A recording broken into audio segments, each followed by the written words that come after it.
All right, let's get into it, y'all. It's still Women's History Month, right? So President Trump, he honored the occasion, right? So speaking from the East Room of the White House, Trump said women have expanded the American dream throughout the country's history. Let's take a listen to Trump. Throughout our history, strong, tough, visionary women have defended our flag, strengthened our communities, explored new frontiers, and expanded the American dream for all of our children and all of our people.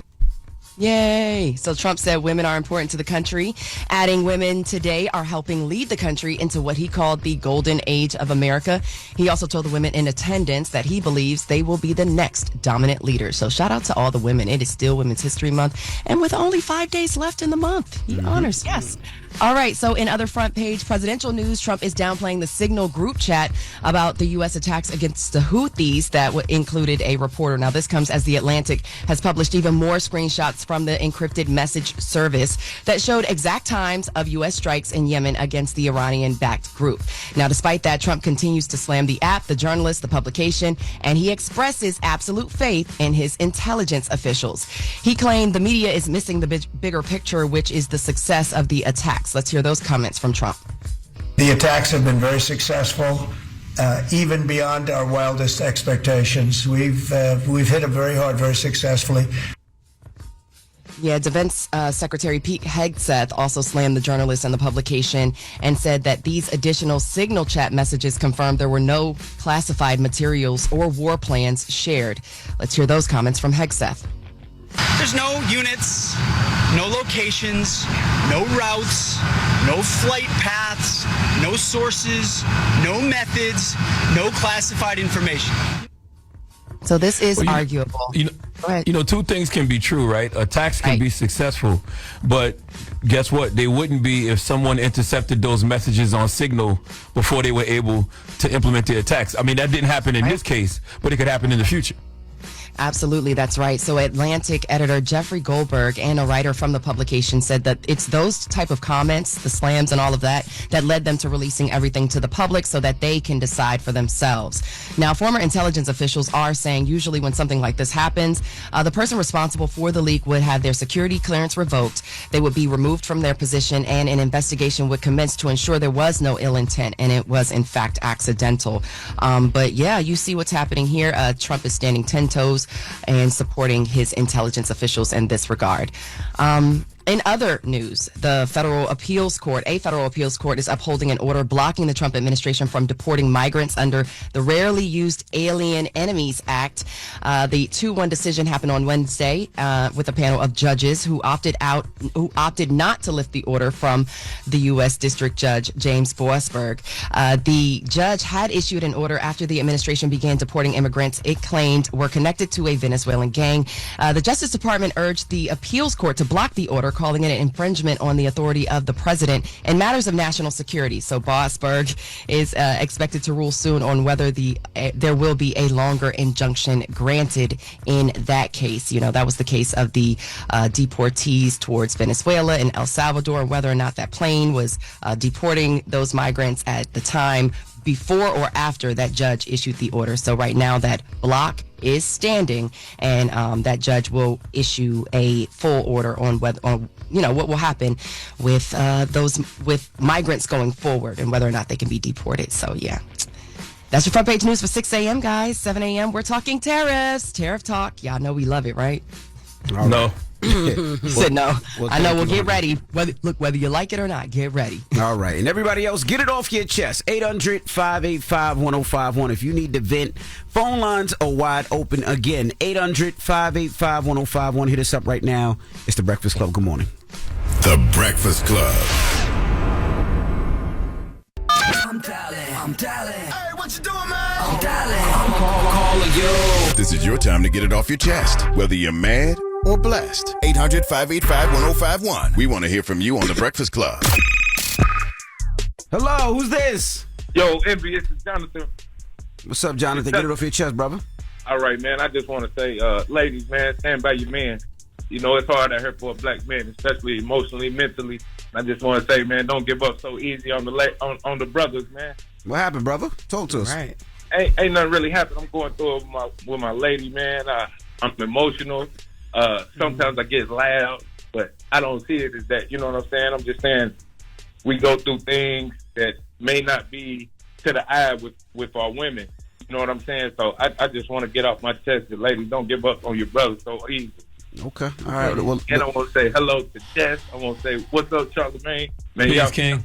through my day. The first thing I would say to you, brother, is try your hardest. I know you stressed out from the world, but a lot of times what we do is we bring that stress to the closest people to us because they're the people that we see the most and talk to the most. So I would say if you're being stressed on the outside world, whether it's work, whether it's paying finances, whether it's baby mama, kids, try not to make sure you bring that stress out to your lady.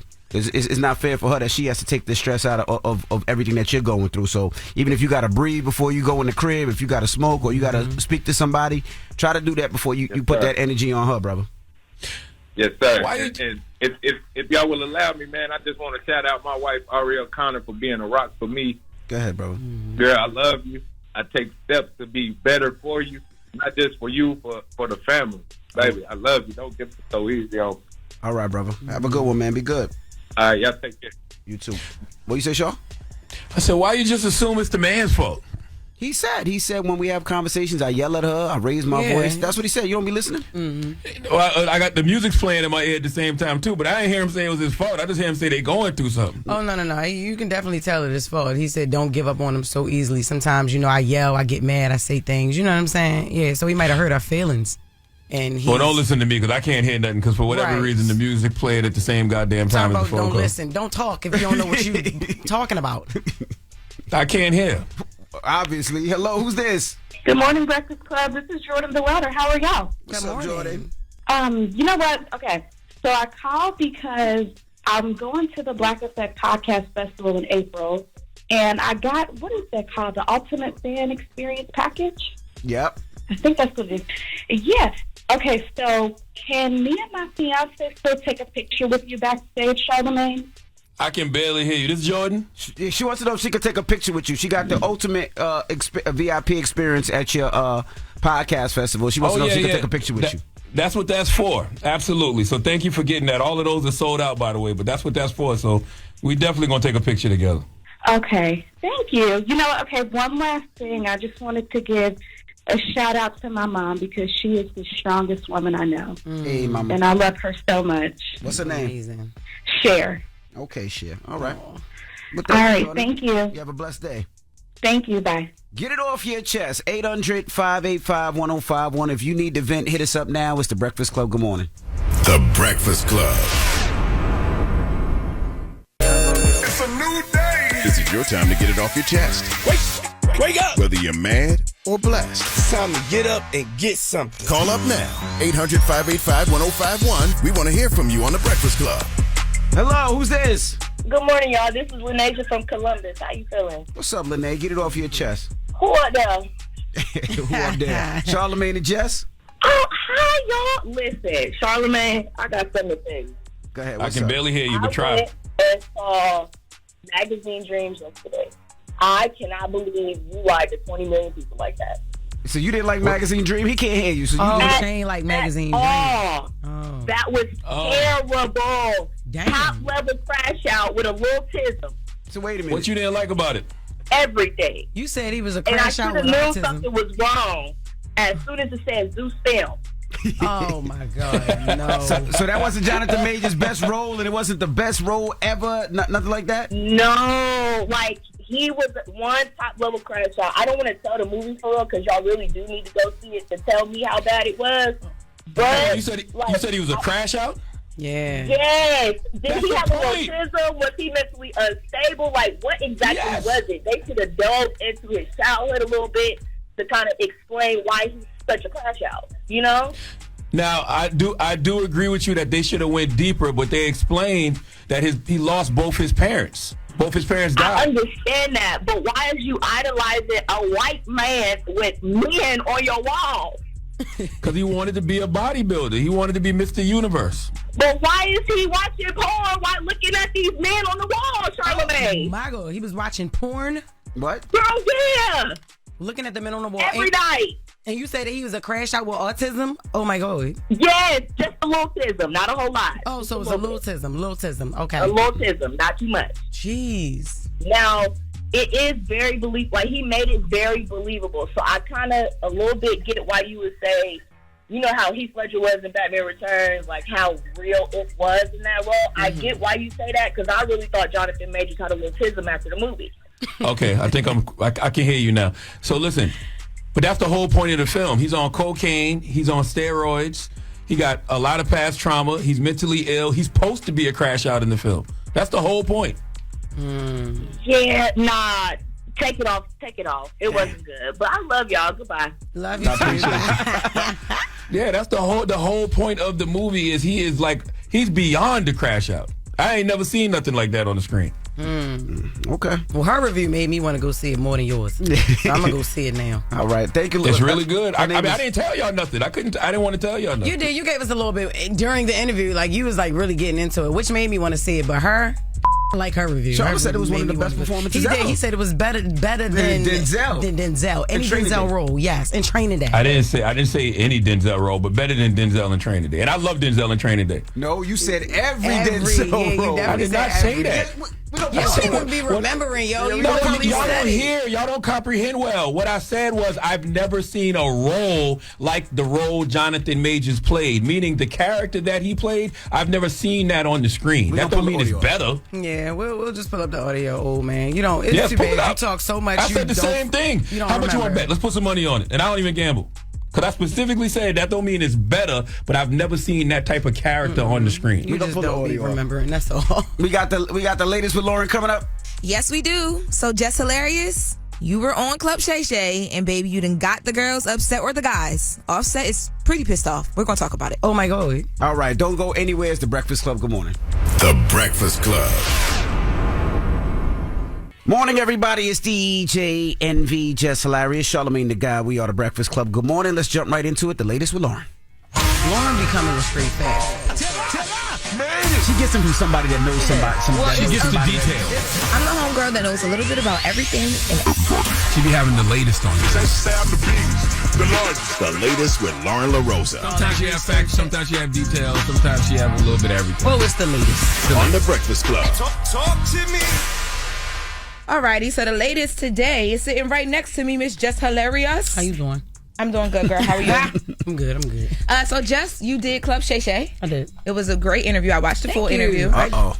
Did she crash out? No, she did not. She actually handled herself very well. Please don't play with me, nigga. Threw some messy questions in there, too. What? But you handled yourself very well. Thank you. But there was a few moments from the interview that have now started to matriculate off of his YouTube channel because Offset is pretty upset. Okay, matriculate. You heard me? Who? Offset is upset. Okay. So let's take a listen I don't even know why. Like, what? I'm going to play the audio. Let's take a listen to Jess speaking on Cardi on Offset in the interview. Cardi B and Offset going at it online.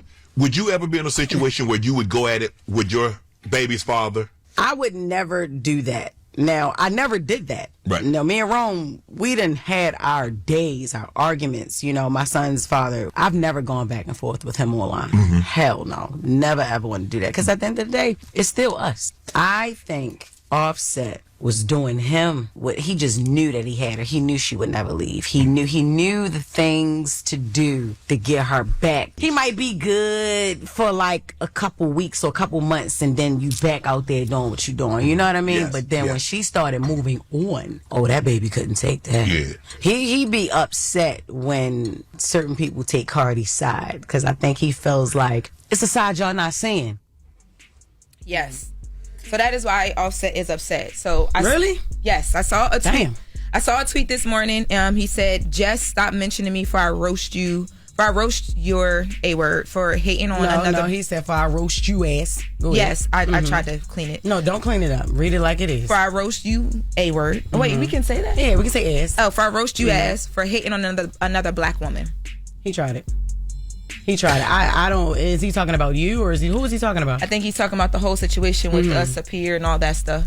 See, and then that's the thing, right? Because he is in my DM. I didn't open the DM yet because then I would feel compelled to just go crazy on this man for real. But I read the first few words and it said, "Why my name in your DM? I mean, why my name in your interview?" Because I was asked about you, stupidity. Come at Shannon. Don't come at me. You mad. We see the way you move. You mad and. You crash out and you should behind your wife, but don't do you. And then you see her moving on, and then now you mad at everybody else for talking about it. Everything you do is in the media, stupidity. Like, I'm telling you, you can try to play that game if you want, Offset. You don't know me. You do not know me. And just like Chris did your man Quavo, I will do you the same way. No music. Like, I'm not. You said like Chris did Quavo. With the beat. With the battle record. See, they artists, so they did it over a beat. I don't need a beat. I will listen. Let's not play. He think it's baby mother mouth crazy. But Offset had felt the way before, though. He felt the way when y'all was talking about him on Breakfast Club before. Yeah, I think he was What upset at both What of are we us. talking about? I think he was mad because we took Cardi's side. I know I said I'm happy to see her getting outside because from what I see publicly, I feel like he's played with her for a lot. So and what? she's held him down. Yeah, so and what? I'm happy to see her attempting to be happy. Yeah. Well, you feel that way. You feel that bad about it. Come have a conversation. Like, what are you talking about? Well, that's what he said. I'm he open said to the convo. He said there was two sides to the story, and I I told even him. said that in the interview, yo. I said, now maybe we Jess don't see definitely what said that. Cardi do, outside of, what we see on the media, but, he just got mad at that. That's all. I think it was a fair question and you gave a fair answer. I don't think that it was shade. Yeah, I think it was honesty. asked about you. I don't go around talking about you. So, it is what it is, though. Well, another point of the interview I know we were talking about this morning, the Summer Walker Lil Meech stuff. Yes. So, let's take a listen to Jess talking about the Summer Walker Meech situation on Club Shay Shay. This is CIAA weekend. This was 2 years ago. I had a birthday party and Lil Meech was in town for CIAA. Okay. He was doing a party right down the street from my birthday party. I DM'd him and said, I said, hey, I don't know what you're doing after your party, but if you want to stop past my birthday party, we do have a section for you or whatever, something like that. This man screenshotted that and posted it after I said that he was a little musty, like I was trying to get with him. And then what I got mad at Summer about was, you so damn dumb. You think me trying to get at him? Like, come on, let's just use your mind as a woman. He looked like Rob Schneider, the guy, the Deuce Bigelow, male gigolo dude. But she called just you a the lot of black names version. and say you. No, did she call me a lot of names? She called you ugly. She called me ugly. Oh my God. Say you was one chromosome away. I didn't even know she even said that word. She said one chromosome away from what? I'm gonna pray for her too. I didn't One chromosome away from what? Are Down we all syndrome? One chromosome away? Is it you got one or two? Ain't we all? She is even one chromosome away from being a man. I didn't even know she said that. I'm like, okay, Sister Sharp, I didn't even know. Sister Stupidity, that's what she is. I'm like, what do you mean? She ain't checked with somebody before she posted that, before she said that. Yeah, and so what he's referring to, because I think a lot of people was like, when did Summer say that? She had posted I had no idea she called me ugly, but we went and found it. That. Yeah, we went and found it. So she said, she had posted this long Insta story, and she said she wanted, she basically was mad that Jess had said what she said about him being musty and him going to cheat and all that stuff. And it's all alleged. Man, Jess be hitting middle school nerves. Calling somebody musty. Allegedly musty. Especially when they are. Like, come on, yo. And the reason why I knew that, like I said, because, he did wilding out and he put his arm around, you know what I'm saying? Jesus. You know how you put your arm around somebody and then now your shoulder smell like a sub. And you like, whoa. The only person that put, but go ahead. She said a lot of things on the Insta story, but she said, I understand you wasn't, She said, she said, you think being so ugly, you try to be sweeter. Being ugly in and out isn't good. Isn't a good combination and will not get you far in this industry. First of all, I know a lot of ugly people that got far further than her in this industry. But anyway, don't do me. Like, don't do me. I did not know that she said I was ugly. Now that's now like, you mad? No, I ain't mad. But it's like, come on, not coming from somebody. People look. Yeah, but I'm just saying, I didn't even realize that. That was such a long tweet. I mean, a long little story. I didn't know that she said that. But you know I'm not ugly. She's not even ugly. She just dumb. I wonder if somebody even cares now that her and homie not together no more. But that's stupid. Because I had him ready in the holster, but this was so old. I ain't ready even do it. Well, did Unc apologize? Because when we first announced that you were coming to the Breakfast Club, he was like, "Just body, oh boy, God, you just got that." That's exactly how he sound. Yeah, he did apologize. That was the first thing he did. Since we have the apology too. I don't know if we have the time to play the apology. Announced that you got the job. Ocho and Al Nightcap was talking about it. And I said some comments and it went viral. I said that, hey, Ocho, she nice. So if I offended you, I want to take the time out to say I apologize. That was not my intent. But I was just like, yeah, she's a nice looking woman. She has a nice figure, Ocho, so forth and so on. And he's 57 years old. I mean, he was this and that, and they tried to play it up. And so, like I'm not in my 30s. I didn't, and I don't ever want someone to feel uncomfortable with my comments. No. So that's why I wanted to take the time to say, I apologize for what I said. Oh, no, it's okay. That means you got some good eyes on you. That's just all that means, ain't nothing with it. Yeah, because I know I look good. You know what I mean? Yeah, inside and out. Thank you very much. So, but yeah, I did appreciate him doing that. I mean, it wasn't me that got mad about it. You know what I mean? It was a lot of other people and, other older gentlemen that was just like, hold up, yo, she young enough to be a daughter. You know what I mean? Mm-hmm. And in these days, I'm old enough to be his girlfriend too. Oh. You know what I'm saying? Just in these days and times, because people date younger. Way younger, yeah. It's funny too. Shay said we tried to play it up like he don't be in his interviews playing everything up. Like he don't be putting sauce on everything in his interviews. He didn't ask just about BBL. I was, you know what I'm saying? I was like, where did this come from? You don't play two messy clips that he put sauce on. And talk about we tried to play it up. Like yes, that's the gig. That's what people do. When I say you handled that well, it was one question. I said, oh, she did that. She just we ain't even gonna say it. She just swerved her way up out of that one. And it's always him acting surprised when you like how you act surprised. You went and dug this stuff up, and now I respond to you like, oh, just why they do us like that? Just there ain't no us. It's so funny, yo. It was a good interview though. Make sure you guys go check out Jess on Club Shay Show. Appreciate that. Yes, salute it was to a good Show. interview. Yeah, that was dope. All right. Well, we got front page news when we come back, and then Donnell Rawlings will be joining us. All right, so we're gonna kick it with him when we come back. So don't go anywhere. It's the Breakfast Club. Good morning. Wake up. You're locked into the Breakfast Club. Morning, everybody. It's DJ NV, Jess Hilarious, Charlamagne the Guy. We are the Breakfast Club. Let's get back in some front page news. What's up, Morgan? Yeah, let's do it. Let's talk tariffs. So President Trump is imposing new tariffs on automobiles not made in America. And he signed the executive order yesterday on Wednesday saying the tariffs will go into effect April 2nd. He said the goal is to increase domestic manufacturing of cars and auto parts, and those who purchase American-made vehicles will have more incentives. So let's hear Trump talk auto tariffs. And what we're going to be doing is a 25% tariff on all cars that are not made in the United States. If they're made in the United States, there's absolutely no tariff. If you borrow money to buy a car, you're allowed to deduct interest payments for purposes of income tax, but only if the car is made in America. So if the car is made in America, you get a loan, you can deduct the interest. That's a big saving.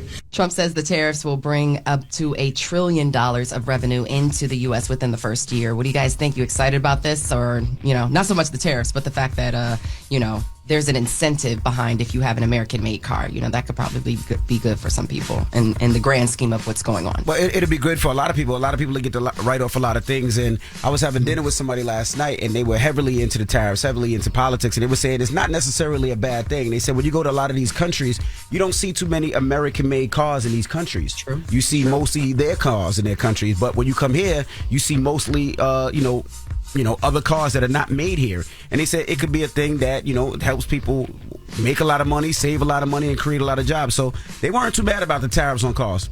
One thing that I thought was really fascinating about this, he was asked if Elon Musk advised him at all. Elon has the Tesla thing going on. So he was asked if Elon Musk had advised him on auto tariffs, to which he responded no, because that would be a conflict. He also went on to say Elon is an amazing person, but he said Elon has never asked him for any favors in regards to business, which he is actually surprised by. But that makes me wonder, whose idea was it to have the Tesla pop up at the White House?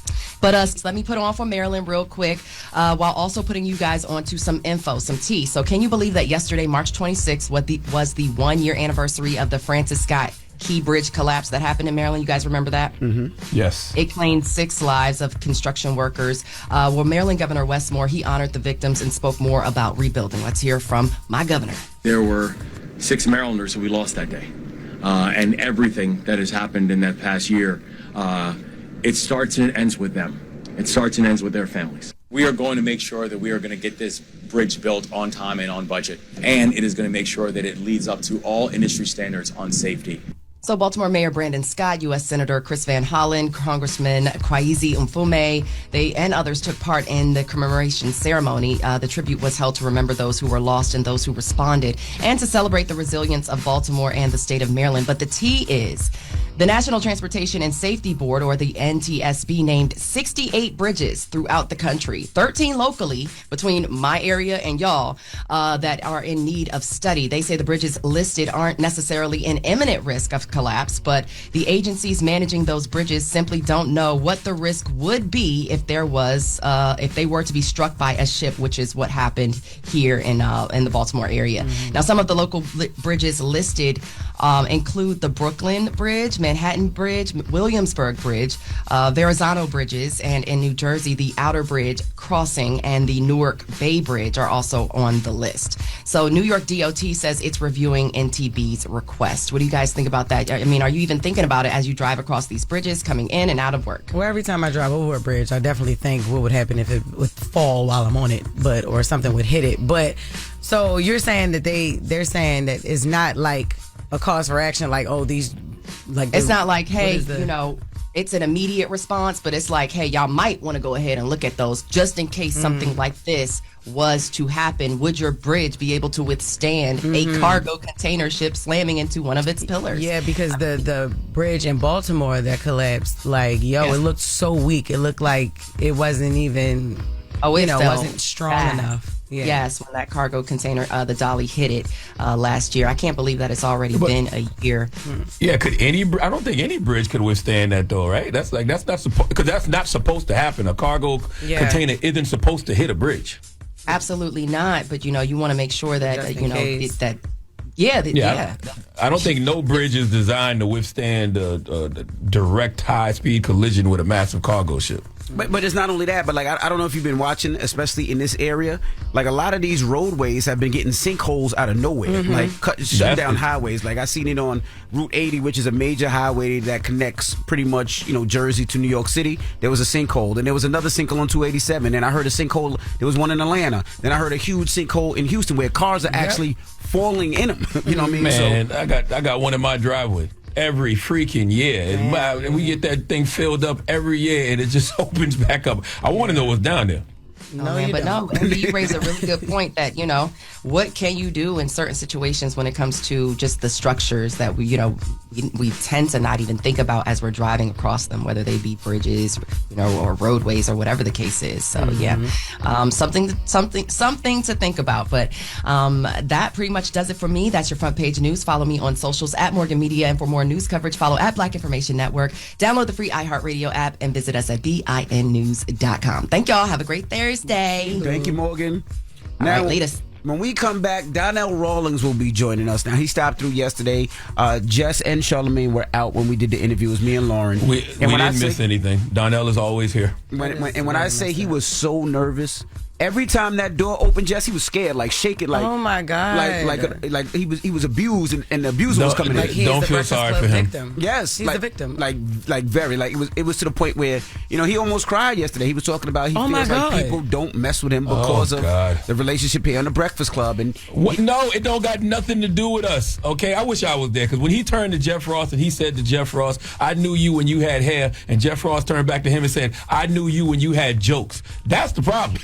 Okay. When you go up to them places like that, you don't be having the right jokes. That's the problem, Donnell. But he said people play with him because we play with him up here. And he said if we took him more serious and actually did real interviews, we wouldn't do it. Then he also broke down his beef with Corey Holcomb. And then he also broke down the beef with the fact that, when he said that he created Donnell Rawlings, he created the Chappelle Show. Yeah, he said he misspoke. Oh my God! And now he told you he misspoke. That's what he ain't tell me. He told me that he meant to say that. What he was saying that his contributions to the Chappelle Show helped make the Chappelle Show. Now he backtracking. Well, that's what he said, but he didn't say that there. He said he made the show, but he misstepped and said his contributions. Well, when everybody is booing you and they're white and you're black, you say anything to fight your way out of there.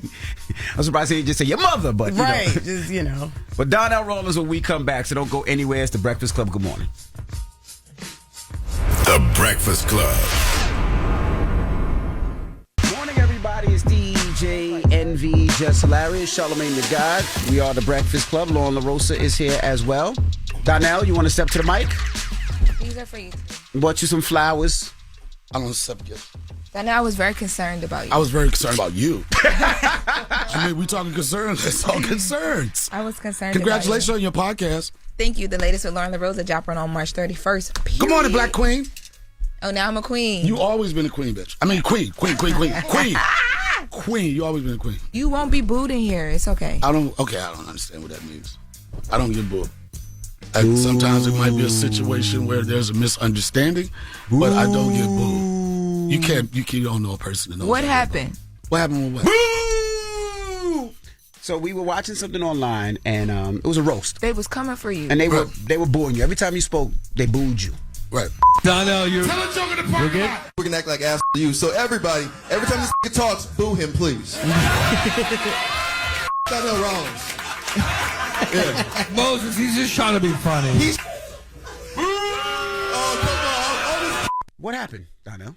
First off, I was in Los Angeles, California, and I had the opportunity to meet with somebody that regard in the highest manner.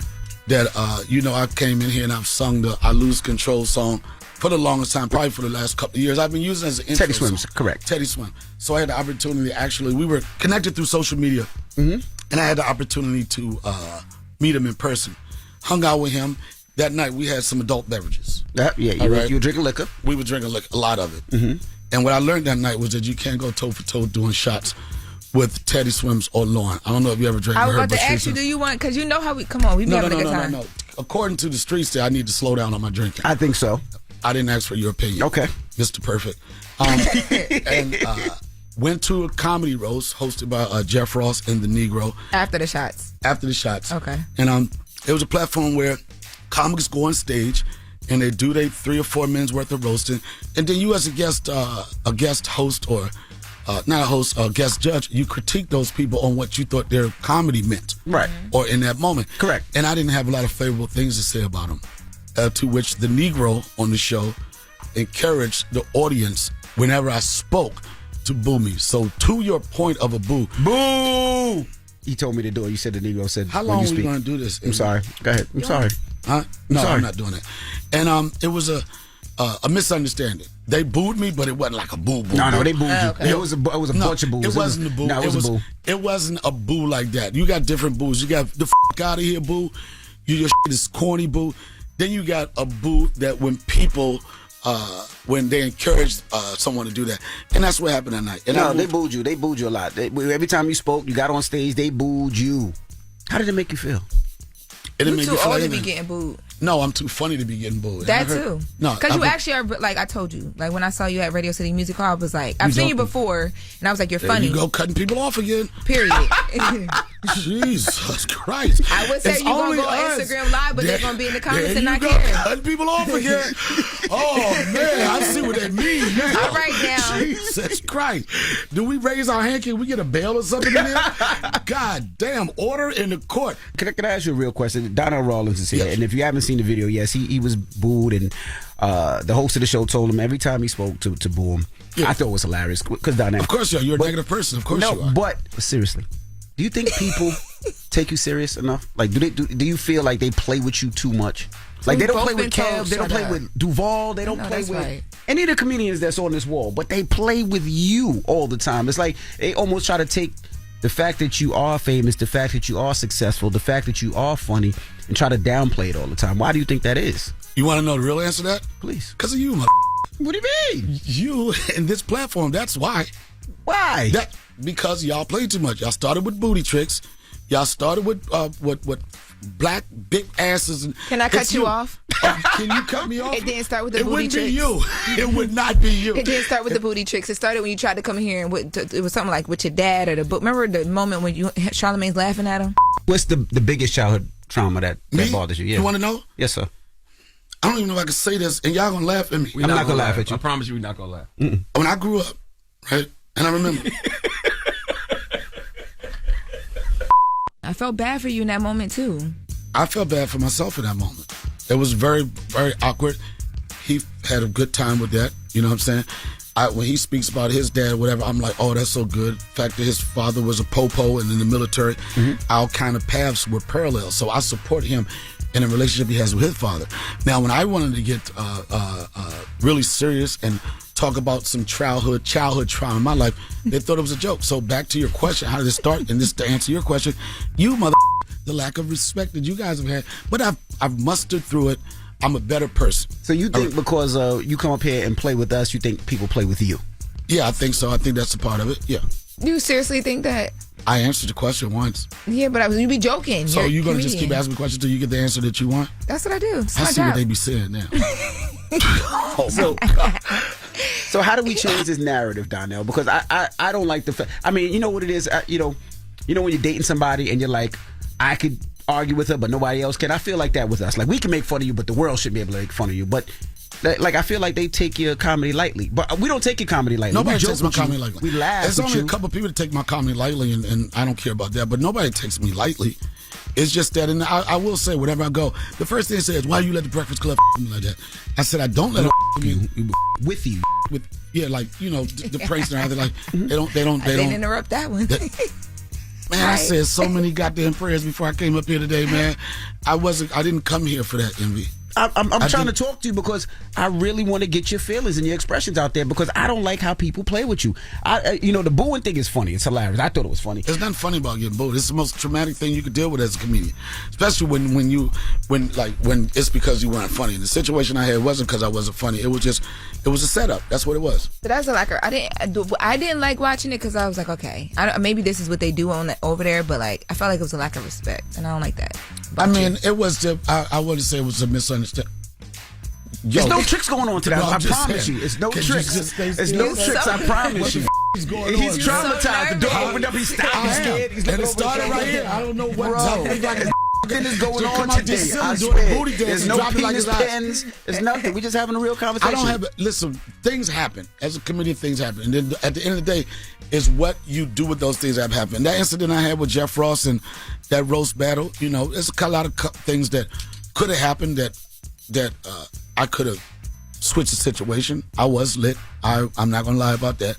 But at the end of the day, it's when things happen, it's like they always say, can you turn lemon into lemonade? All right, we got more with Donnell Rawlings when we come back. Don't move. It's the Breakfast Club. Good morning. Good morning, everybody. It's DJ Envy, Jess Hilarious, Charlamagne the Guy. We are the Breakfast Club. Loren is here as well. We're still kicking it with comedian Donnell Rawlings. I have a question. With Dave Chappelle, your close friend, what does he tell you when you go through a lot of the stuff that you go through? Because, I mean, you put out a special, and I thought the special was hilarious. He tell me don't engage. But you do. So you don't listen to your friend that's filthy rich, that's been doing it. I don't listen to a lot of people, and that's why a lot of situations I get in, because so many situations I've been in, it could have been like, why did you respond to that? I don't care how anybody wants to say. It's the hardest thing to do is not to respond to negativity. And I know, and whenever I sit down and talk to therapists, the first thing they're going to do is tell me, Donnell, don't read the comments, to which I'm going to read each and every one of those comments. You also be in the comments, too. You in the comments, too? Yeah, but every other page I go. No. Every other, yes, you on everybody. Not every other. Are you calling me a hoe? I didn't say that. I just say, I'm not calling you a hoe. I'm just saying you social media hoe. Is that the same? I ain't mean like a ho-ho. I didn't mean like a ho-ho. But like, you for the tweets. I'm for the tweets. You're for the tweets. But it's even with you, right? It's hard. But there's so many comedians. There's so many comedians. Like you look at Gary Owen. Yes. Shut up! Don't say nothing. Get in trouble. Right. You look at Ryan Davis. You look at all these comedians that want Netflix specials that Netflix hasn't offered them anything, and you got a Netflix special. Yeah. You're working on another one, so you're blessed beyond belief. You're doing comedy in front of hundreds of thousands of people.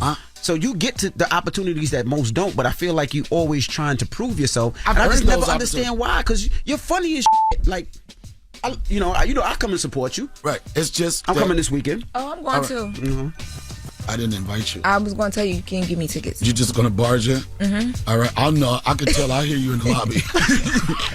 No, it's not. I'm telling you, a lot of things that I engage in, I shouldn't engage in, and that's part of me. That's part of me trying to find some growth, and that's part of me. I really do think that I probably could use or benefit from having a therapist or talking to a therapist, and it's something I had to deal with. Until then, I'll continue to be funny.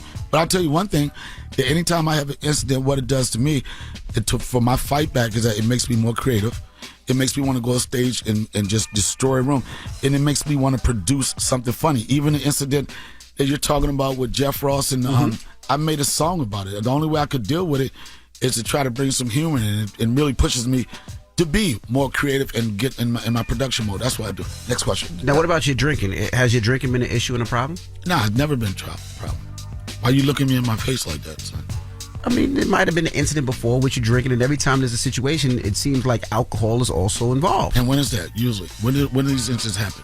Drinking hours. When does it happen? What does drinking hours mean? That doesn't mean that it's... You know what it means. I'm saying I can see if I was coming out of church up. You don't see that.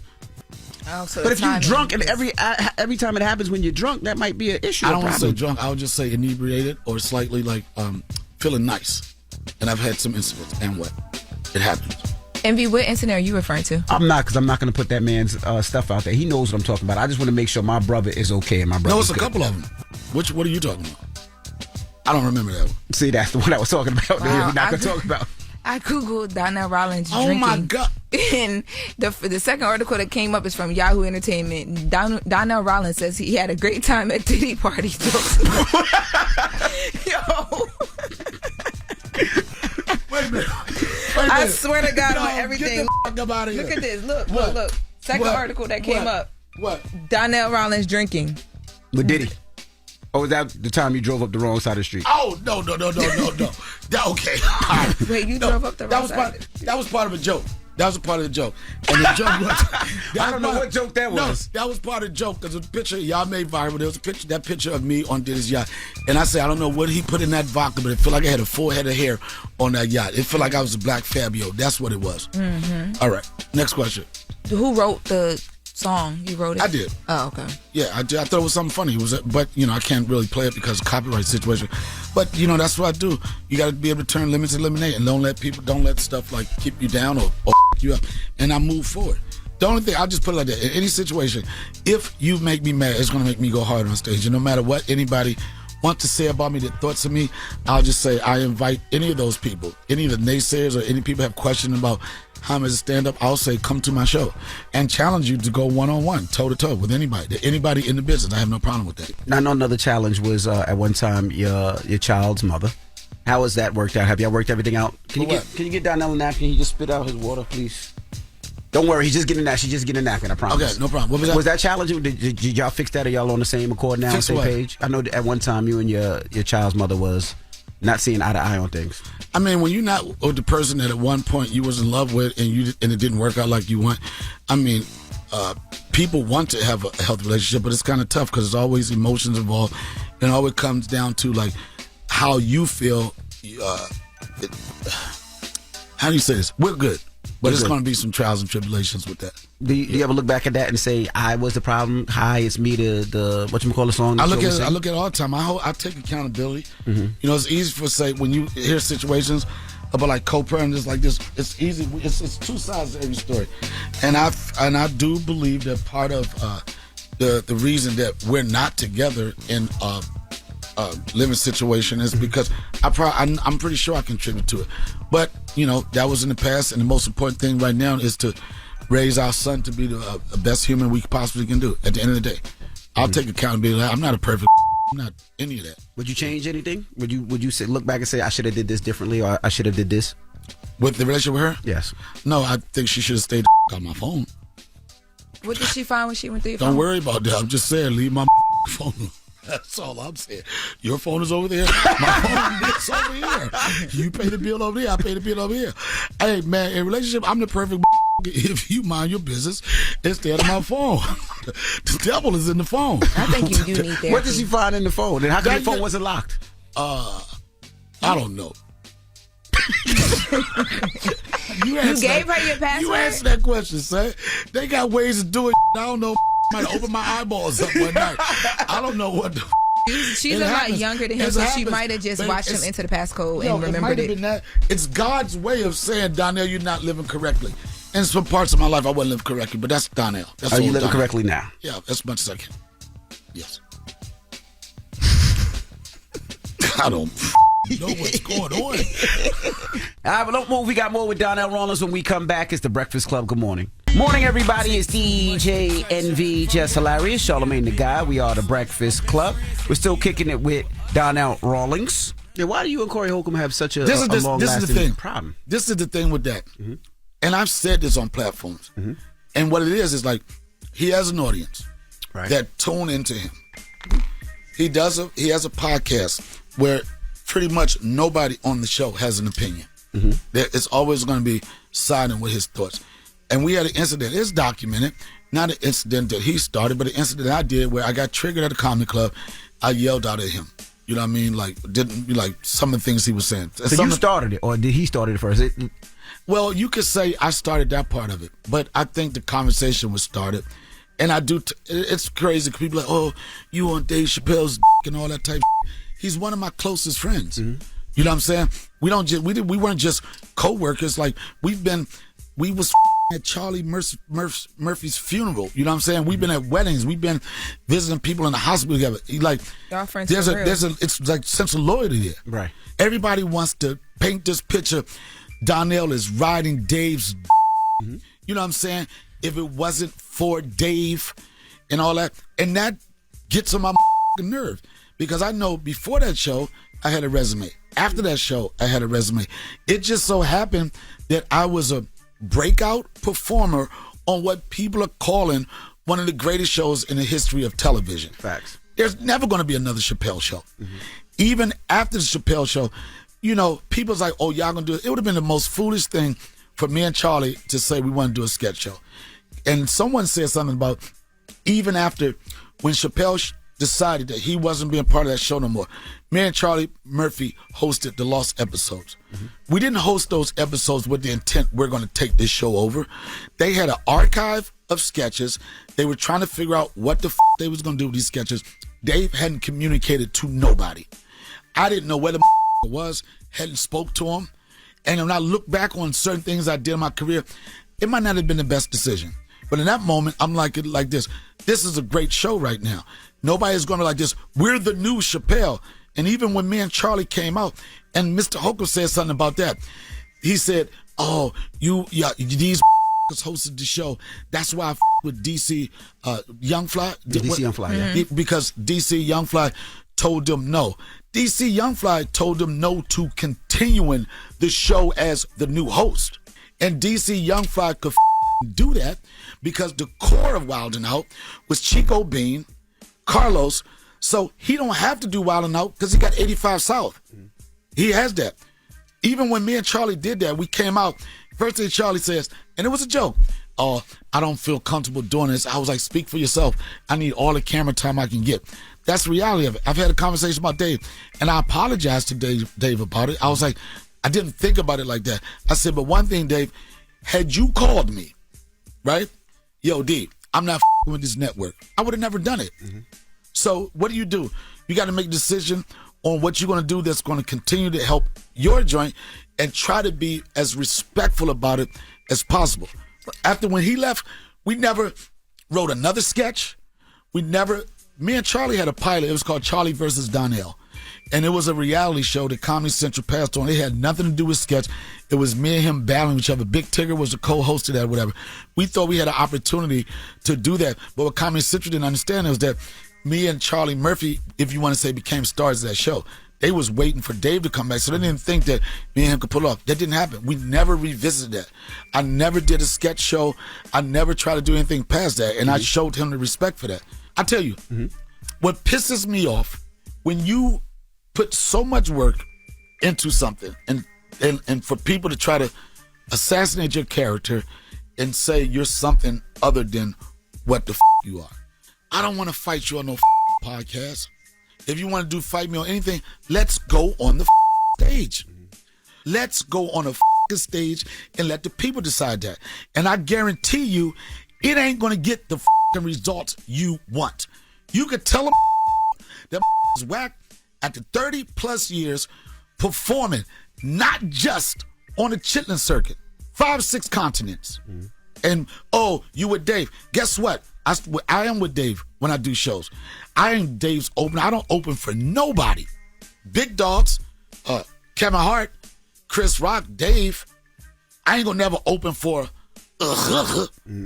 you know. So if you want to do it, stop talking your and let's go on the stage. And I guarantee you, you're gonna feel it. Nobody expects me to be on a show with Dave. He don't never promote my name. He don't need me to. He can sell out any venue in the world, 25, 30,000 people. What have you done?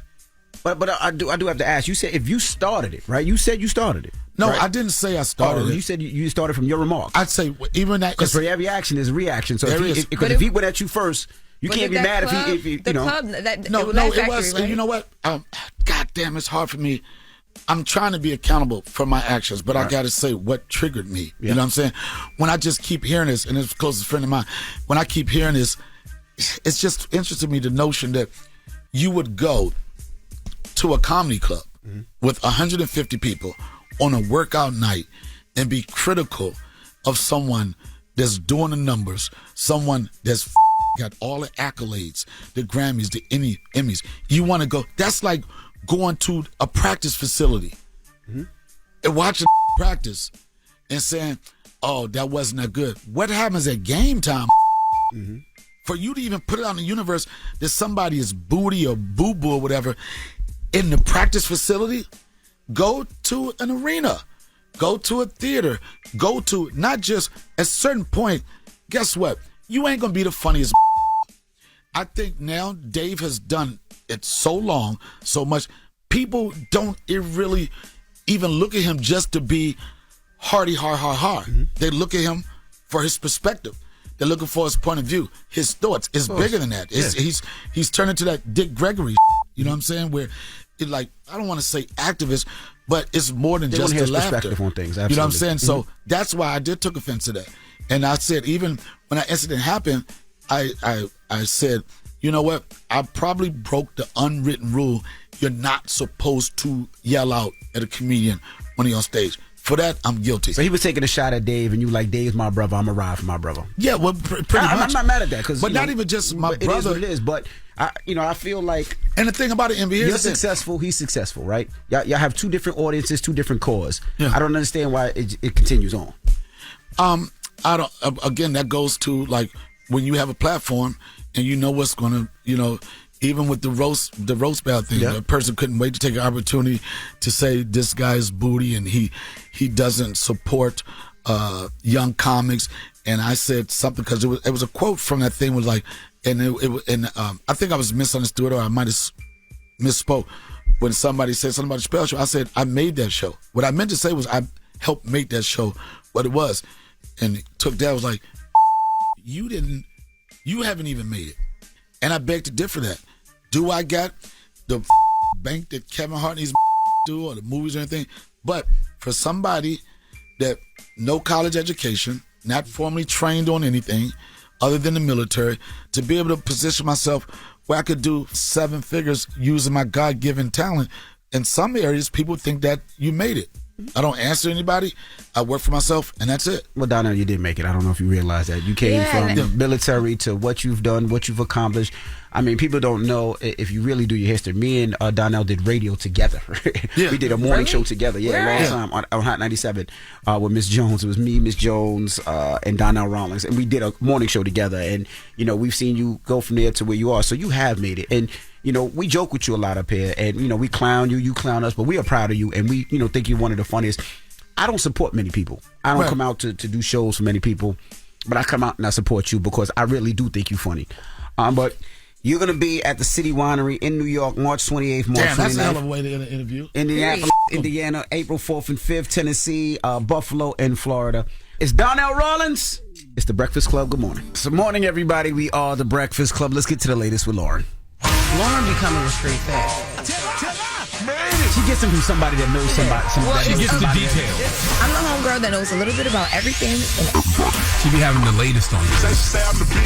The latest with Lauren LaRosa. Sometimes she have facts, sometimes she have details, sometimes she have a little bit of everything. Well, it's the latest. On The Breakfast Club. Talk to me. Man, LeBron and Stephen A. back at it again. Oh, God. Yeah, so LeBron sat down with Pat McAfee, and he talked about the Stephen A. Smith moment. Let's take a listen. That feels like a moment that had been brewing for a long time. He's like on a Taylor Swift tour run right now. Oh, yeah, we're watching it. We're also. It started off with, I wasn't going to address it, but since the video came out, I feel the need to address it. If I were you, would you talk about it? Are you kidding me? If there's one person that couldn't wait to the video to drop so you could address it, it's your ass. He completely missed the whole point. Never would I ever not allow people to talk about the sport criticize players about what they do on the court. That is your job. But when you take it and you get personal with it, it's my job to not only protect my damn household, but protect the players. And I think a lot of the media, including him, he's going to be smiling from ear to ear when he hears me talking about him again. He's going to get home and grab some ice cream out of the freezer and sit in his chair. So then Stephen A. Smith responded to LeBron James and Pat McAfee too. My issue is with LeBron James. And I just want to say for the record, LeBron James is full of it. And in this particular instance, as it pertains to his son, he is a liar. And he went on national television today and he lied again. When he approached me while I was sitting courtside at that game against the New York Knicks, when he rolled up on me, I didn't know he was going to roll up on me. But when he said what he had to say, I was in no position to give any kind of retort without making a scene. And let me state for the record that while we bring up that, let me assure you it wouldn't have gone down like that. I would have gotten my ass kicked because had that man put his hands on me, I would have immediately swung on him. That I'm not going to tolerate. But I knew he wasn't going to do something like that. There was no fear in my mind about it. It was shock because as I have repeatedly stated, I was not talking about his son. I was talking about him. Queens get the money. Yeah, Steven. Nah, you saw that boxing video?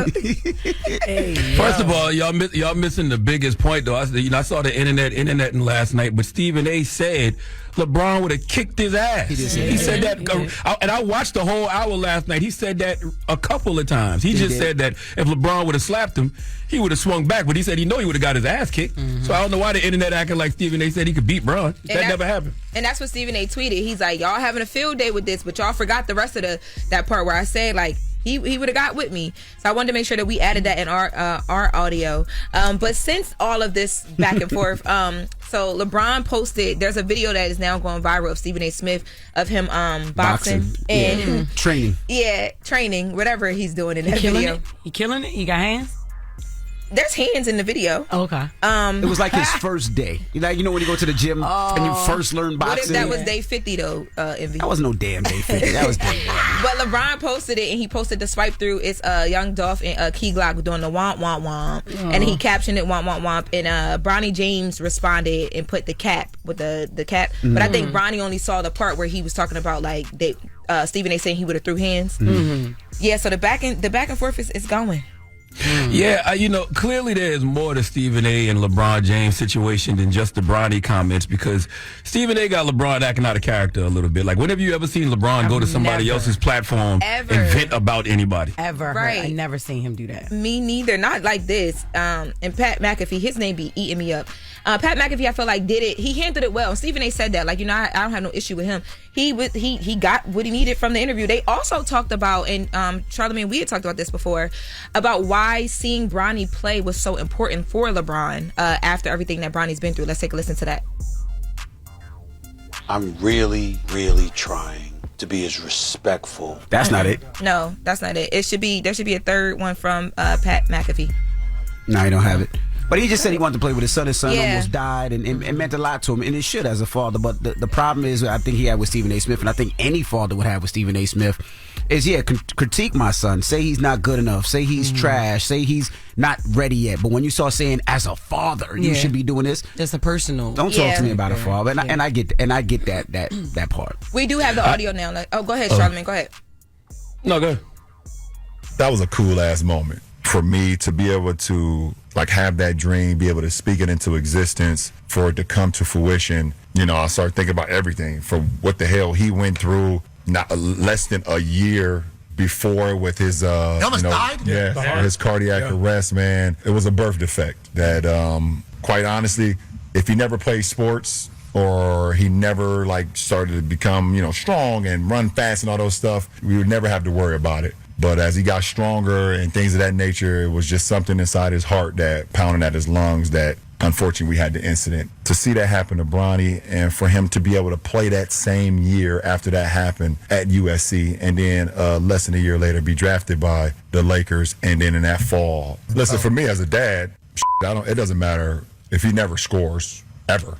I'm just super proud of him, period, as a young man. Yeah, it's a blessing for him to be in that situation.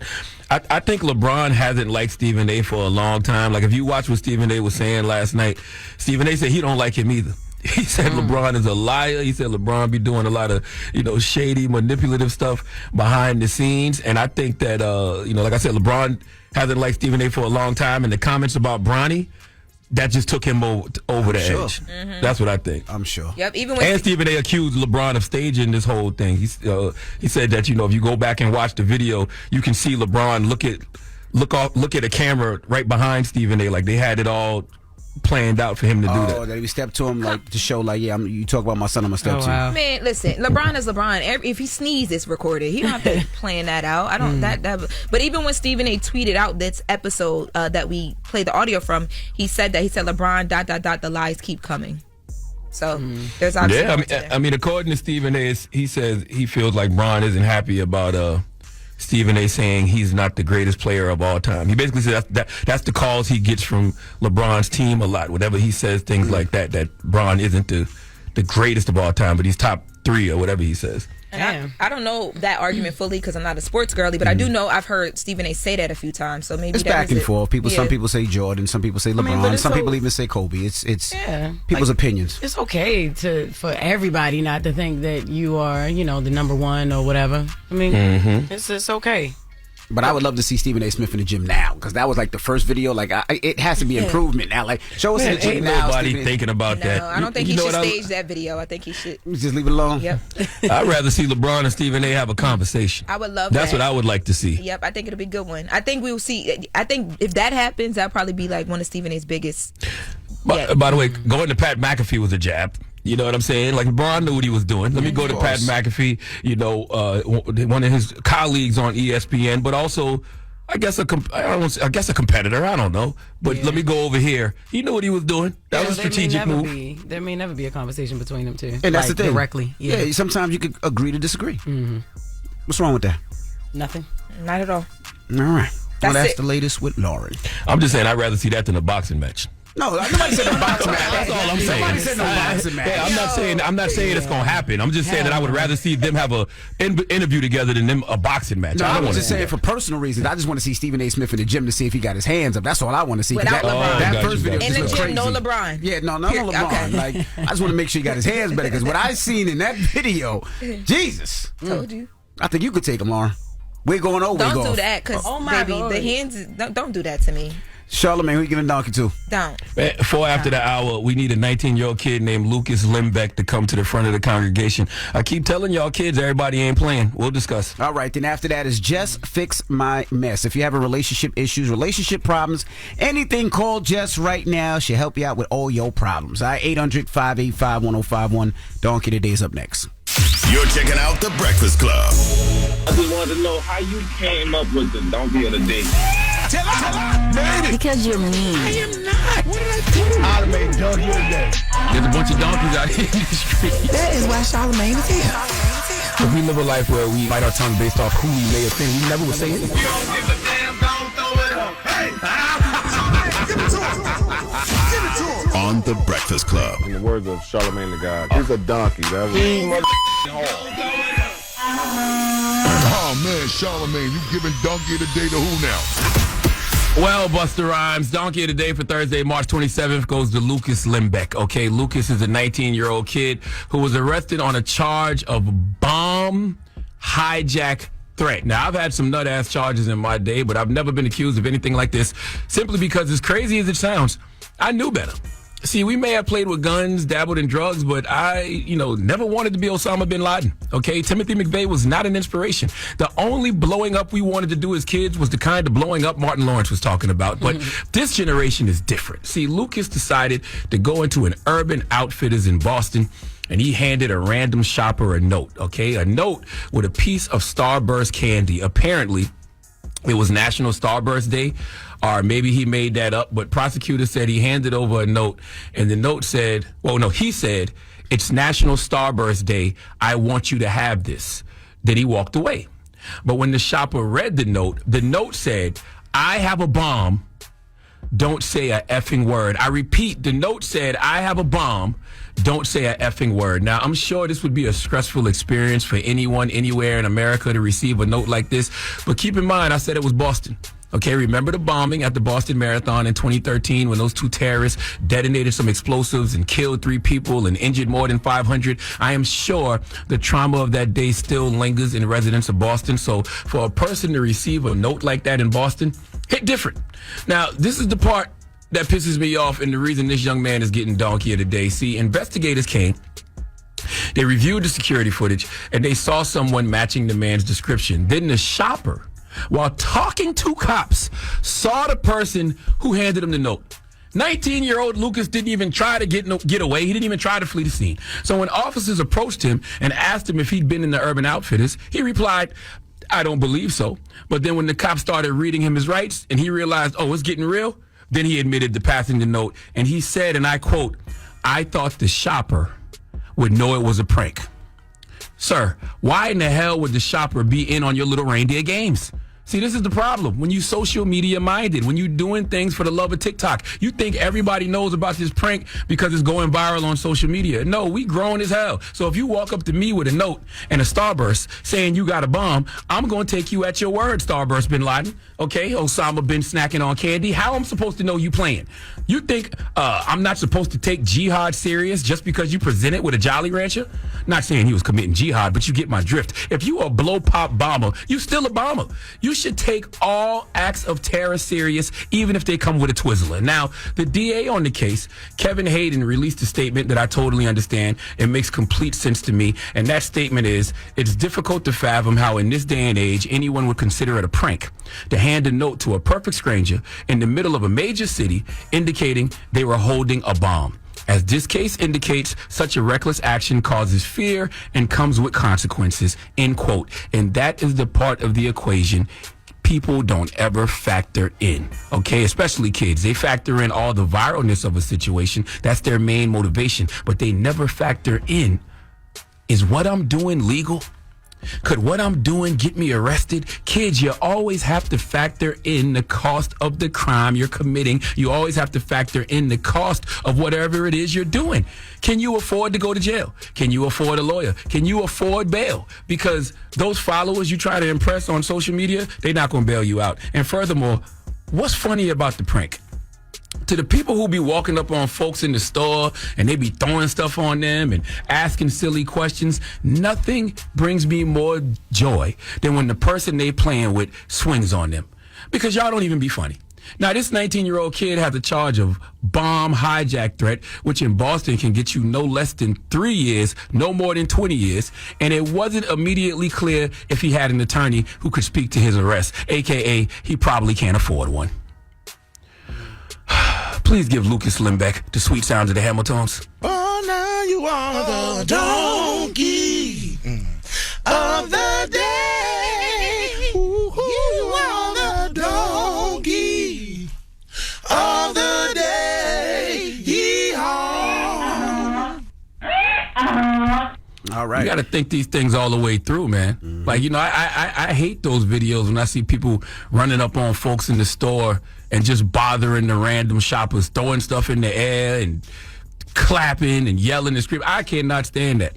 Yeah, it's one where this kid, I just seen this, he put a bucket, this old man was shopping, he looked like Steve Harvey too, and he put a bucket over his head and he turned. I seen that one. I seen that one, You seen it? Yeah. Mm-hmm. And that guy just looked like, yo, what is going on? You know what I mean? They gonna do that to the wrong somebody. It's crazy. Because people lose their life over things like that. That's what I'm saying. That old man pull out a little 22 and get the blast. And is he wrong? Right. No, he's not. No. He's not wrong. Because it's like, everything ain't funny. And these older people are not on social media looking at the latest trends and stuff like that. It's serious. It's not funny all the time. Leave people alone. Yeah. All right. Well, thank you for that donkey today, Charlamagne. Mm-hmm. All right, when we come back, Jess Fix My Mess. 800-585-1051. If you got some problems, relationship issues, or anything, call Jess right now. Phone lines are open. It's The Breakfast Club. Good morning. The Breakfast Club. X about me. Relationship problems? X about me. You need to beat your coworker's ass. X about me. Your coworker need to beat your ass? Call it up. It's Dr. Jess, and I'm here to fix your mess. It's getting very much messy. Let me fix it. Morning, everybody. It's DJ NV, Jess Hilarious, Charlamagne the Guy. We are the Breakfast Club. It's time for Jess Fix My Mess. And we have Symantha on the line. Symantha, good morning. Good morning, y'all. How y'all doing? I'm good. Good morning, Symantha. What's up? I've been talking to 2 different girls, and one of them for 2 years, one of them for 1 year. They don't know about each other at all. So last week, one of the girls, we just gonna call her Jay. She went out with this girl, and they with each other before, and we've been having discussions about her because I don't want her to be friends with her because they slept with each other. So they went out. Jay ended up giving the girl that she slept with a lap dance, touching all of each other, and then she was trying to get her to sleep with her again. And Jay was like, "No, I'm not doing that."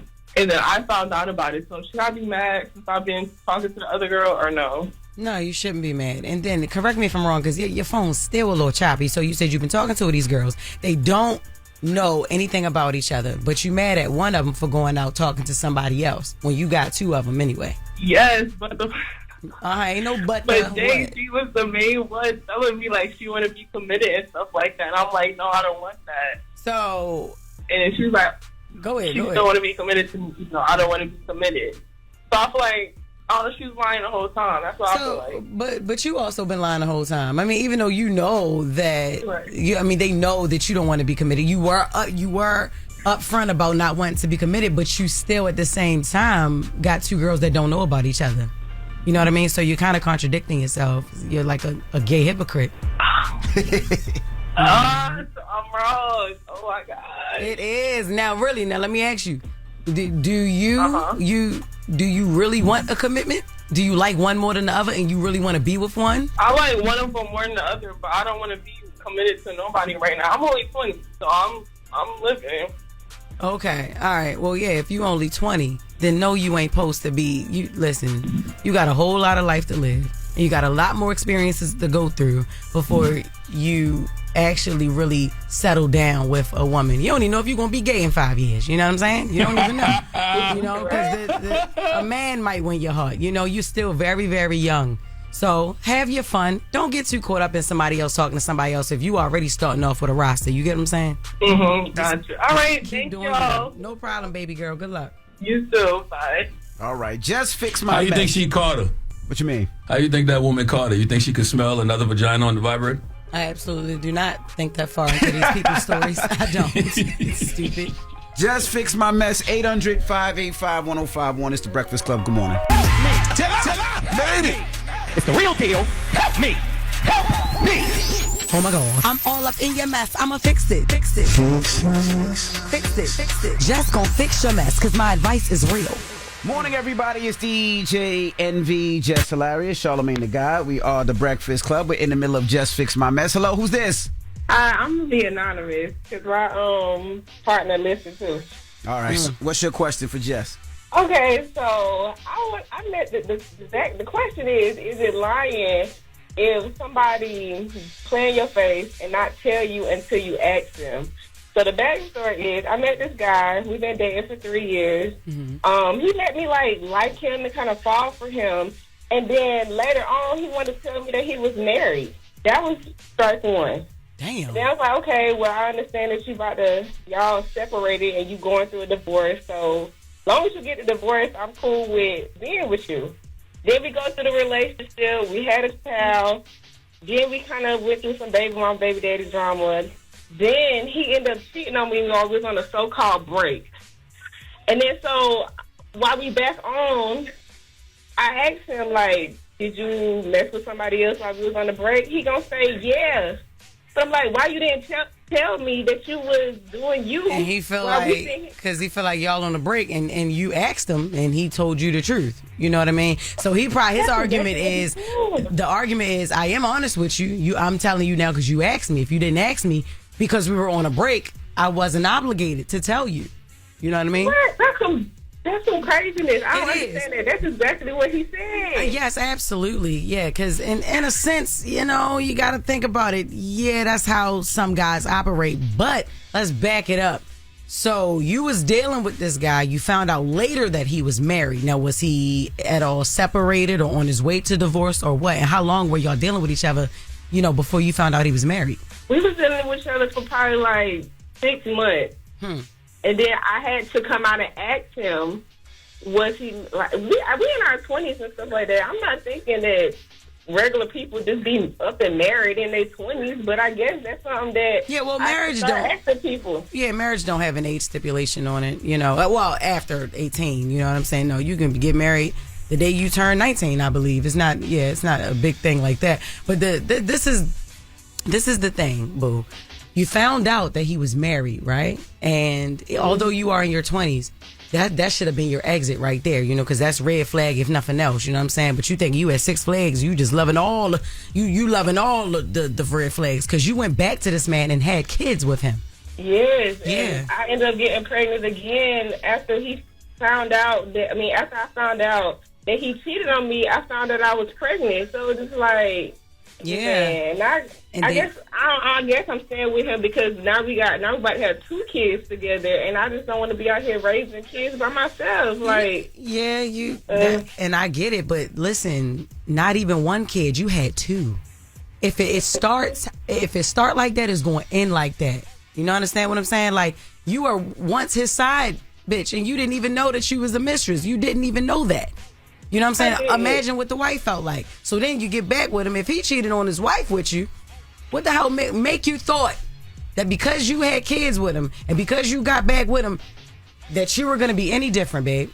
I don't know, because I'm the 4th baby mama, so I should have already knew that it was. Get off of my phone right now. It just gets worse and worse, just like on the movie Disappearing Acts. That's why I called, because this is a whole mess. It's a mess. Girl, I hate to say I feel for you, because I don't. You smarter than that. You've been smarter than that. I don't understand why. I don't understand why we do these things. I got to get out of this situation, because if he's not going to tell me the truth, he's not going to come out and just tell me things. I got to ask him for him to tell me, and I feel like that's lying. Yeah, it is lying. The part right there. So look, do me a favor. I just wanted to make sure I wasn't crazy. No, you ain't crazy, but do me a favor. Watch the movie Disappearing Acts, right? It stars Sanaa Lathan and Wesley Snipes. And listen, this is something that's going to make you laugh. It's going to trigger you, but it's going to make you laugh about your situation, because then you're going to realize, damn, I was dumb. You know what I'm saying? All right. So listen, but don't think you need him to take care of them kids, like to help, you need to stay with him to take care of the kids. Look, we do it every day. We do it all the time. We take care of kids by ourselves. Yeah, I've been doing it. I got an 11-year-old that I've been taking care of by myself, so I know I don't need him for that. But it's just like, dang, I want a family. I want to be married one day, too. Like, and you still will do that. You young. Like, you still can do that. It's all right. Trust me. It's somebody, your person out there, but it ain't him. All right. Thank you, Jess. No problem. All right. Jess Fix My Mess. 800-585. Good information. 1051. Now we got the latest with Loren. And can I say this too? For people who like to hear Jess Fix Mess, you should subscribe to the Carefully Reckless podcast on the Black Effect iHeartRadio podcast network. That's what Jess does every week on her podcast that she's had for the last 5 years. Mm-hmm. Okay, you can go to her podcast and send your questions, and she'll fix your mess as well. There. Thank you. All right. Well, we'll get into the latest with Loren when we come back. It's the Breakfast Club. Good morning. The Breakfast Club.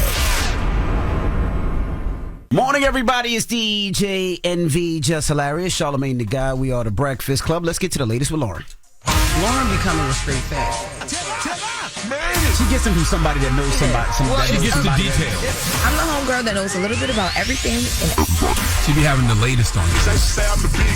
The latest with Lauren LaRosa. Sometimes she have facts, sometimes she have details, sometimes she have a little bit of everything. What was the latest? On the Breakfast Club. Talk to me. Okay, so we have an exclusive a song that we're gonna you guys will be able to hear first here on the Breakfast Club. It is a song by YG. It's called 2004, and I want to give a disclaimer before the song starts. He is talking about being sexually assaulted, and he's talking about this for the very first time ever. But I did want to give that disclaimer for anyone that this may trigger. Yeah, so I received this track yesterday, and as you guys can hear, very sensitive content, very personal content, and from what I am told, he's never talked about this before, and he says it in the song, not even to a close family member. So his mother will be hearing this song and finding out about this, the rape allegations when the music comes out. When the music comes out for the very first time, and the song comes out tomorrow, Friday, March 28th. The song is called 2004, but yeah, you played it from the beginning. That was the beginning. So straight out the gate, bust out like that. Straight out the gate. Wow, He opens up the song with that verse that we just listened to. So the beat goes for 8 bars first, and it's a West Coast record. So you start West Coast down, you know the West Coast dance, and then the first line is, "When I was young, I got raped." You're like, "Whoa, wow, dang, that's not that type of record." Or if you just playing it in the car, and because your kids love YG too, and then you only know what it's going to be about. And then when I was, crazy. And then so we have part of another verse where he goes into more detail. YG goes into more detail about how it all played out and how old he was when it happened. Very explicit content. You know, the sad thing about it is, I know when men usually hear about sexual assault, the first thing other men want to do is laugh, but it ain't funny because obviously he went through something. He was raped, right? He was 14 years old, and this woman was 30 years old, and he was raped. I really I love the fact that he's able to be vulnerable and to talk about it, because he's a hardcore gangster rapper. So the fact that he's able to talk about that, hopefully it'll open up in some lines for other people to be able to talk about some things they've been through as well. Yeah, I think it will too, because you don't hear men talk about sexual abuse, especially not men in hip hop. Like you mentioned. So sending him some covering on this, because the song will come out tomorrow, again March 28th. That is Friday, so you guys will be able to hear it in full, and it's a very personal song that you guys will be taking a listen to. It's kind of like looking into like almost like a diary if he had one, right? And he's going into details, so it's not just like I said. No, he's going into details, what happened, how he felt, and how he's dealing with it. I do hope that he gets that he's gotten help for it already. Mental, just for his mental. You know what I'm saying? Like whether he went to therapy for it, because you said his mom didn't know, so she'd be hearing it with us. Yes, for the people. And he also talks about what that did to him as a man and why he treats women like that. So, like you said, he I hope he does get the help he needs. Yeah, he referenced that because he's had some public relationships that didn't work out too well. So he goes into all of that. Yeah, and he's a dad. Yes, of a girl dad. Girl dad. So, all right, so just moving right along. This is some. What happened now? No, nothing bad. Nothing bad, girl. Nothing to go live about. All right. Well, hey, yo, shut up. I'm like, wait, I ain't even think the interview was messy. I thought it was going to be more shame. I was going to say, what happened? No. This is, I said you because I know you're a Chris Brown fan. Absolutely. Yeah, Chris Brown just announced his 20th anniversary tour. Period. Yes. It's a Stadium World Tour. Summer Walker and Bryson Tiller will be on the show with him. Excuse me? Yes, your girl Summer. Okay, I'm gonna still be in the. I'm gonna be screaming from the mountaintops. Her song. She like that bitch got good music. She lucky she got good music. Her music is fire. It is. Yes, and now it's called Breezy Bowl. Chris Brown, Summer Walker, Bryson Tiller. He'll be headlining some shows in Europe and then in North America. So that was announced today. Bryson, that's what's up. Shout out to Bryson too. That's cool. That's gonna be a nice show. Yes. Can't wait to see that. That's show. like a dating, like somewhere you take your wife, somewhere you take. You know, your wig, So somewhere you take your. I didn't want to say somewhere you take your man. He said wig. I was going to say somewhere you take your man. She was confused. She was like, somebody take your. She was stuttering. I tried to help her. I didn't even. First of all, you could say somewhere you take your man. Somewhere you take. I'm helping you manifest that. Somewhere you take your man or woman, because Envy got the stud for you. That's right. Got the stud love. No. I'm popping out with my man. Trap Triana. Trap Triana. What if she buy the tickets? That's word. I can afford tickets. I'm popping out with my man. Okay. Pop out But so. In other news, quickly, so yesterday, the police over in Memphis, I received a press release stating that they had actually had a suspect now in the Sauce Waka shooting in the killing of the artist Seso P that they were looking for. And what they released yesterday was that, let me bring it up. The name of the... Okay, so it's a 20-year-old black male. His name is Jaden Dandridge. They have a photo of him that I also posted to my Twitter account, and it'll be posted to Brown Girl Grinding as well. I'm Loren LaRosa on Twitter. And they say that he's going to be charged with 1 count of first-degree murder, 2 counts of attempted first-degree murder, 3 counts of employment of a firearm during a commission of a dangerous felony and auto theft. There's also currently a $6,000 reward for any information for people who reach out. Now, I know you had some questions about like how they... Yeah, how did they find out who it was? Yes. Because that looked like, from the video that I seen of the shooting, it looked like everybody had masks on. Yeah, so I did reach back out to law enforcement sources that I have over there and have not heard back yet. They are an hour behind us, so it's pretty early. But they do mention that they spent hours and hours and hours combing through different evidence that they had. But I can get more details on how they figured that out, because they did have a photo of him. So that was fast. They got that done fast. So now they just got to apprehend him, right? Yes, yep. It's And not they're asking apprehended for yet. information, which is why they put that reward out. Okay. And then wrapping up, I know we got to get out of here. Bringing it back to New York real quick. Chef G, music artist Chef G. You know, the record Anxiety, platinum artist. Yep. Yes. He also yesterday, in more legal stuff, he pled guilty in gang conspiracy, and was sentenced to 5 years in prison. So they've been going back and forth and had some court stuff. Him, Chef G, and Sleepy Hollow, who he often does music with, and remember he came out with Trump during all the election stuff, and people thought that that's why they did it, because they were going, in the midst of all this legal stuff. But yes, so he pled guilty yesterday to attempted murder and conspiracy charges linked to a violent gang conspiracy. Yeah. Prosecutor wanted to give him 20 years. He wound up getting 5. So Yep. hopefully that brother sits down and changes his life and does what he needs to do, come back out and making some more music. It's just sad because the music is always good with them. But Absolutely. Sending some prayers that way as well too. So somebody get some things together over there. But that is it. That's the latest. And also he did come out with Trump numerous times. So we'll see if maybe Trump has to put his arm out. Because he's been doing it for everybody else. Yeah, this is the time. Yeah. All right. Well, that is the latest with Loren. Now, People's Choice Mix is up next. Get your request in. It's the Breakfast Club. Good morning. Wake up. You're locked into the Breakfast Club. Morning, everybody. It's DJ NV, Jess Hilarious, Charlamagne the Guy. We are the Breakfast Club. So, salute to Donnell Rawlings for joining us this morning. I'm glad I wasn't here for that one. Well, I mean, he's glad you weren't here too, because he really feels like the reason that people play with him so much is because we joke him so much up here. He feels like he never really gets his true feelings out. He talked about just him being a comedian and why people play with him so much. I love Donnell, but I think he lacks self-awareness. Because when you go watch him on that roast battle show, the reason they got mad at him is because he wouldn't shut up. Yeah. He was a judge. He kept trying to interject himself throughout the whole show. That's why they got on his ass. They had nothing to do with us. And he also talked about where the beef started with him and other comedians, and the fact that, he, a lot of time it's him standing up for Dave. And he says Dave's his brother and he stands up for Dave. Yeah, you talking about one situation, Shaw. I mean, I think he talking about just in general, like not about the white guys that night at that one particular comedy club. He talking about in general. Well, I will say this. People just don't respect Donnell Rawlings. That has nothing to do with us. Okay? Oh, my goodness. What that got to do with us? All right. Well, he's going to be at... And he's also a comedian. You should be able to take jokes. Like, it's not disrespect. Like, we prank him, we joke him, prank him. He should prank us and joke us back. He tries on social media all the time. Yeah, then he also talks about the 4 words. It's like 4 words that he just don't play with. Like, he says... What's the words? No, I'm not going to tell you. Matter of fact, I'm not going to tell you. Nope. What's the words? No, I'm not going to tell you. Nope. If he said it in the interview, why can't you say it now? I'm not telling you, no, because I know what you're going to do. You're going to text him them words right now. I don't understand that. I really don't. If you're a comedian, you should have jokes at all times. That's all I'm simply saying. All right. Well, when we come back, we got the positive note. It's the Breakfast Club. Good morning. Morning, everybody. It's DJ NV, Jess Hilarious, Charlamagne the Guy. We are the Breakfast Club. It's time to get up out of here. Just before we get up out of here, earlier in the show, we were talking about Jonathan Majors. You remember? Yes. And Charlamagne said that Jonathan Majors in his new movie was better than Denzel. He did. And Charlamagne said he didn't say it, but this is actually what Charlamagne said. Oh. And this movie, Magazine Dreams, I'm telling you right now, it is really, really, really good. Yeah. I ain't never seen nobody act like Jonathan Majors acted in this movie. Ever. Like, that man is gifted. You ain't never seen nobody act like that. You heard what I just said. I ain't never seen nobody act like Jonathan Majors acted in this movie. I've never seen nobody play a role like this and play it as intense as he did.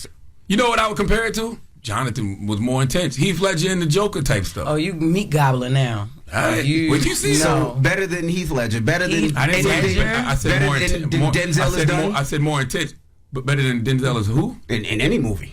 Yes, I ain't never seen Denzel play no role like this. Okay. I've never seen Denzel play no role. I'm gonna like watch that. this movie as soon as I get Yeah. back here now. You said better than Denzel in any movie. No, I did not. Yes, man. I you said did. more intense. Yo, you're so dumb. Y'all not listening. Y'all really not listening. I said more intense. I specifically said if you listen to it, I'm not saying better. I said more intense. And then you said better. Better as in more intense? Yes. I've never seen nobody play a role this intense. And I compared it to Heath Ledger and the Joker. We Go back and listen. just heard it. We literally just heard it. And so did everybody else. And you doubled down, dummy. You No, I doubled did down, not. boy. You're not listening. All you gotta do is go back and listen to it. It's all I gotta right. clean my ears, man. Nah, You know You what? definitely gotta clean your ears. No, you're lying, but leave us on the positive. I'm not lying. I give us literally a go back and positive listen to note, it. bro.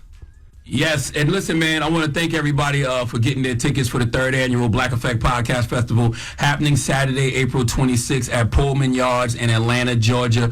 Sarah Jakes Roberts is going to be on that stage doing her Woman Evolved podcast. Carrie Champion will be there with the Naked podcast. Tank and Jay Ballantyne will be there with their R&B Money podcast. And you can go get your tickets at blackeffect.com/podcast festival. You heard somebody call up earlier about the Black Effect VIP experience. All of those are sold out, but the general admission tickets are still left, and some student tickets are still left. So we'll see you Saturday, April 26th at Pullman Yards in Atlanta, Georgia for the 3rd annual Black Effect Podcast Festival. All right. Well, you got a positive note? I do, man. I want to tell somebody out there today. I want to tell Donnell Rawlings this. Walk like you just got the best news of your life. Okay, talk like the world is listening. Move like life is designed in your favor. Energy is magnetic, Donnell, and confidence bends reality. Some will call it arrogance. Others will say you're naive. But the people who believe good things happen to them, they're usually right. Breakfast Club, bitches! Y'all finished or y'all done?